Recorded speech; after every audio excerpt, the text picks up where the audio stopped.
اس کے سامنے محکوم قوم اور محکوم کلچر دم توڑ جاتا ہے۔ اس لیے آج اس دور میں بعض لوگ یہ کوشش کر رہے ہیں کہ اسلامی کلچر کو اس حد تک پیش کیا جائے کہ وہ دیگر اقوام کے لیے قابل قبول ہو جائے، لیکن رہی بات اصل بات یہ ہے کہ اسلام کسی بھی کلچر کو نہیں چھیڑتا۔ مثال کے طور پر میں نے کہا کہ اسلام عقائد کی ریفارمیشن کرتے ہیں اور کلچر کا پہلا حصہ عقیدہ ہے۔ اسلام جو ہے وہ کلچر میں کا حصہ علم ہے۔ اسلام علم کو انکریجمنٹ کرتا ہے، تعلیم کو انکریجمنٹ کرتا ہے اسلام اس کی۔ نبی پاک صلی اللہ علیہ وسلم پر جو پہلی وحی اتری وہ اقرا بسم ربک الذی ہے، پڑھو، پڑھنے کی بات ہے، سیکھنے کی بات ہے، سمجھنے کی بات ہے۔ اور آپ پہلے سپارے میں حضرت آدم علیہ السلام کا واقعہ ہے، وہاں بھی علم اور تعلیم کی بات ہے۔ وَعَلَّمَ آدَمَ الْأَسْمَاءَ كُلَّهَا کہ اللہ تعالیٰ نے آدم علیہ السلام کو اسماء سکھا دیے، تمام کے تمام۔ تو کلچر میں نالج ہے، اسلام اس کو انکریج کرتا ہے۔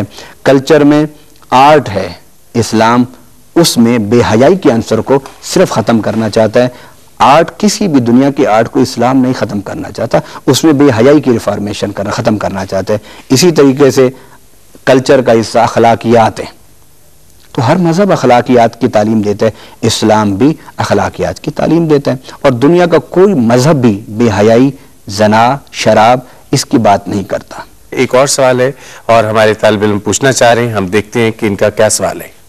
جیسا کہ علامہ صاحب نے فرمایا کہ اسلام کسی بھی ثقافت کو ڈینائی نہیں کرتا، تو ہمارے علماء اور دانشور اس بات کی تلقین کیوں کرتے ہیں کہ مغربی ثقافت سے بچا جائے؟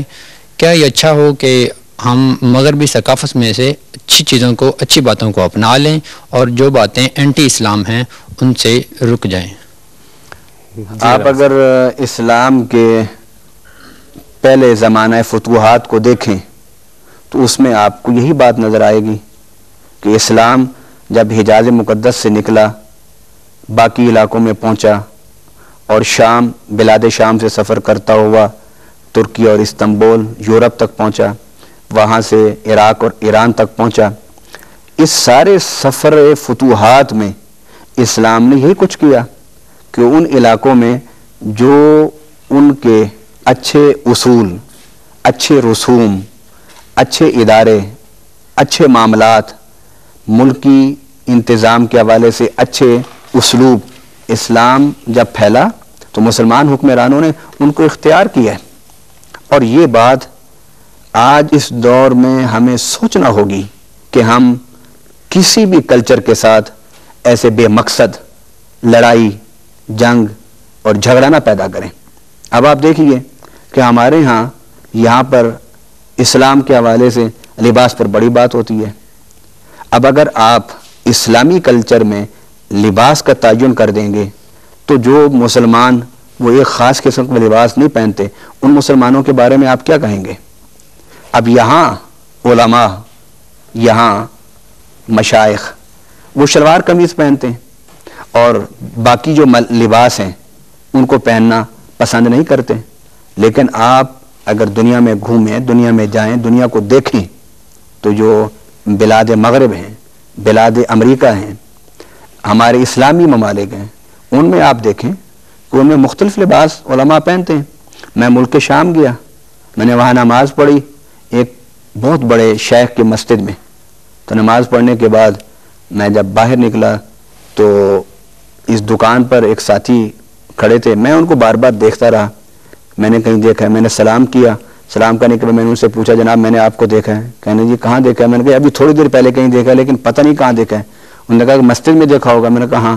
کہنے کہ میں نے نماز پڑھائی تھی، کیونکہ انہوں نے شلوار قمیض کی بجائے پینٹ شرٹ پہنا ہوا تھا، عربی چوگا کی بجائے انہوں نے جو سعودی عرب میں چوگا پہنا جاتا ہے وہ نہیں پہنا ہوا تھا، انہوں نے پینٹ شرٹ پہنا ہوا تھا۔ تو وہ کہنے لگے کہ جب مسجد میں نماز پڑھانے جاتا ہوں تو اوپر سے ایک اوور کوٹ پہن لیتا ہوں، جب نماز پڑھا لیتا ہوں تو میں اس اوور کوٹ کو اتار کے مسجد میں رکھ دیتا ہوں۔ اب اگر آپ کہیں کہ نہیں مسلمان کے لیے شلوار قمیض پہننا ہی ضروری ہے، تو جو مسلمان شلوار قمیض نہیں پہنتے ان کے بارے میں پھر کوئی فتویٰ دینا پڑے گا۔ اسلام تو لباس کے حوالے سے کوئی فتویٰ نہیں دیتا۔ شلوار قمیض تو صرف پاک و ہند میں پہنی جاتی ہے، ہم اس کو اسلامی لباس نہیں قرار دے سکتے۔ قرآن نے لباس کے بارے میں ایک بات کی ہے، قد انزلنا علیکم لباسا یواری سوآتکم وریشا، کہ ہاں اللہ تعالیٰ کہتے ہیں قد انزلنا علیکم لباس، کہ میں نے لباس کو نازل کیا ہے تمہارے لیے.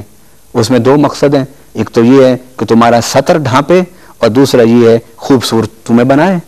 اب یہ دو مقصد قرآن نے بیان کیے ہیں. قرآن نے اس میں کوئی خاص علاقے کے لباس کا تعین نہیں کیا. قرآن نے کہا لباس اللہ نے اتارا ہے. جس طرح انسان جنت سے یہاں آیا دنیا میں، اللہ نے لباس بھی اتارا. اس لباس کے دو مقصد ہیں، ایک مقصد اس لباس کا کہ آپ کا ساتر ہو، جسم کو ڈھانپے، اور دوسرا یہ کہ آپ کے جسم کو خوبصورت بنائے.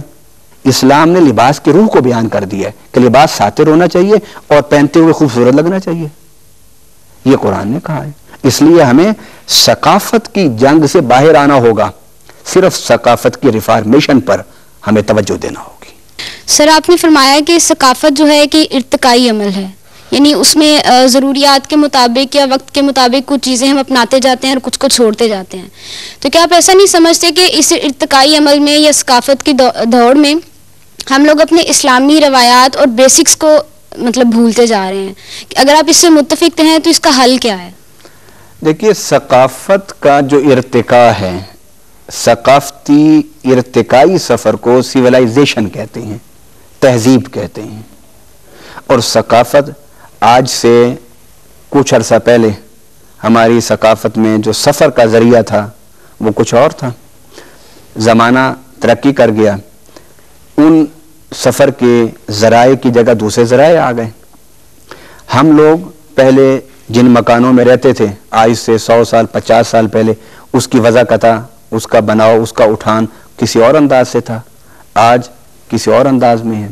100 سال پہلے ہمارے جو مکان بلڈنگز ہوتی تھی ان کا میٹیریل کچھ اور ہوتا تھا، آج ان کا میٹیریل کچھ اور ہے. سوال یہ ہے کہ جو ہم نے بنیادی چیزوں کا تعین کیا ہوا ہے، ایک یہ ہے کہ میں نے اپنے ذہن سے کیا ہے، آپ نے اپنے ذہن سے کیا ہے. ایک اسلام کی بنیادی چیزوں کا تعین اللہ رسول نے کیا ہے. اب ہم ان تینوں چیزوں میں سے ہمیں کس کو چھوڑنا ہے اور کس کو اختیار کرنا ہے. مجھے اپنے بنیادی نظریات جو میں نے سوچے ہوئے ان کو چھوڑنا پڑے گا. آپ کو اپنے اسلام کے حوالے سے جو آپ نے ایک سوچ بنائی ہوئی ہے اس کو آپ کو چھوڑنا ہوگا. آپ کو اور مجھے چھوڑ کر اپنی سوچ کو قرآن کی بنیادی سوچ کی طرف آنا ہوگا. نبی پاک صلی اللہ علیہ وسلم نے جو رسوم و رواج کی اصلاح کے لیے جو قوانین جو اصول مرتب کیے ہمیں وہ اختیار کرنے ہوں گے. اگر ہم اسلام کی بنیادی تعلیم کو ہی چھوڑ دیں تو مسلمان ہم نہیں رہ سکتے. ہم نے مسلمان رہتے ہوئے اسلام سے روشنی لیتے ہوئے دنیا کی ثقافتوں کو ساتھ لے کے چلنا ہے اور دنیا کی ثقافتوں کی اصلاح کرنی ہے. سر، ہر تہذیب کی اپنی ثقافت ہوتی ہے. مذہب بھی تہذیب کا ہی حصہ ہوتا ہے اور تہذیب میں مذہب شامل ہوتا ہے. ان دونوں کو ہم جدا نہیں کر سکتے. آپ یہی بات کر جا رہے ہیں کہ مذہب اور تہذیب الگ الگ ہیں. سمیرین تہذیب دیکھ لیں، بابل کی تہذیب دیکھ لیں، انڈس کی تہذیب دیکھ لیں، سب ایک دوسرے کے ساتھ ساتھ چلیں. ہم دونوں کو الگ نہیں کر سکتے. سر اسی کی بات اگر ہم یہاں پہ کر لے جائیں بر صغیر میں، تو سر بر صغیر میں بھی یہاں پہ بہت زیادہ امپلیمنٹ ہوتا ہے لباس کے اوپر، زبان کے اوپر. یہاں پہ ہم نے جتنی تہذیب کی بات کی، تہذیب میں صرف ہم نے لباس کو ڈسکس کیا ہے. زبان بھی تہذیب کا حصہ ہے، کھانا بھی تہذیب کا حصہ ہے، رہن سہن، بہت ساری باتیں. اسٹرکچر دیکھ لیں عمارتوں کے. ہندوانہ تہذیب میں جو ان سے تھے اسٹرکچر چینج تھا، مسلم تہذیب میں الگ ہو گیا. آپ کہہ رہے ہیں کہ بالکل الگ ہوتا ہے. ایسا سر میرے